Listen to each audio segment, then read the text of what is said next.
సర్ను MIM Congress వ్యతిరేకిస్తున్నాయన్నారు BJP state chief Ramachandra Rao.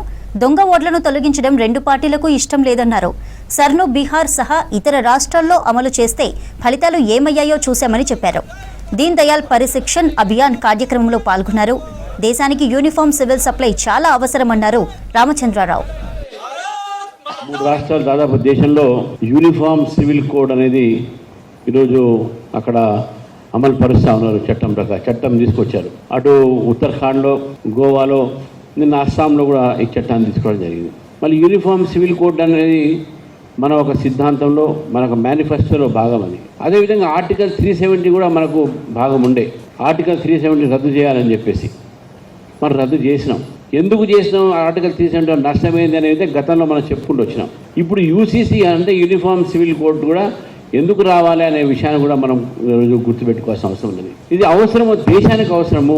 ఈ దేశంలో ముందు సెంట్రలైజేషన్ కావాలి. చాలా మందికి యూనిఫామ్ సివిల్ కోడ్ అనగానే ఒక మతానికో, ఒక వర్గానికో వ్యతిరేకం అనుకుంటారు. ఈ దేశంలో ఉన్న మహిళలకు, పిల్లలకు, చిన్నపిల్లలకు వారికి వచ్చేటటువంటి హక్కులకు మేజర్గా వచ్చే ఒక దీంతో వారికి బెనిఫిట్ జరుగుతుంది.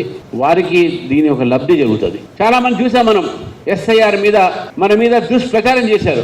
బెంగాల్లో, బీహార్లో, ఇప్పుడు హైదరాబాద్, తెలంగాణలో కూడా చేస్తా ఉన్నారు. మజ్లిస్ పార్టీ, కాంగ్రెస్ పార్టీ వీళ్ళందరూ కూడా ఎస్ఐఆర్ వస్తే వీళ్ళ ఓట్లు పోతే, వాళ్ళ ఓట్లు పోతే అని సుప్రీంకోర్టు నిన్న చాలా స్పష్టంగా చెప్పింది. దొంగ ఓట్లని, చనిపోయిన వాళ్ళని, ట్రాన్స్ఫర్ని, షిఫ్టెడ్ని, ఇటువంటి ఓటర్లను తీసుకొచ్చి గతంలో కూడా 10 సార్లు జరిగినాయి కాంగ్రెస్ ప్రభుత్వంలో కూడా. కానీ ఈరోజు బీజేపీ ప్రభుత్వంలో ఎలక్షన్ కమిషన్ ఆఫ్ ఇండియా తీసుకొస్తే దాని మీద అనుమానాలు తీసుకొస్తున్నటువంటి ఈ యొక్క కాంగ్రెస్ పార్టీ వాళ్ళు మాత్రం ఎస్ఐఆర్లో BLA 2 పెట్టుకున్నారు, BLA 1 పెట్టుకున్నారు. వాళ్ళు మాత్రం ఎస్ఐఆర్లో పార్టిసిపేట్ చేస్తారు. కానీ బ్లేమ్ మాత్రం బీజేపీ చేస్తారు. ఇవంతా ఏంటంటే వంక. మీరు ఓడిపోతే నేను ఎస్ఐఆర్ వల్ల ఓడిపోయినా, నువ్వు ఓడిపోతే నేను EVM వల్ల ఓడిపోయినా, మరి నువ్వు గెలిస్తే ఇవన్నీ ఎందుకు మాట్లాడవు?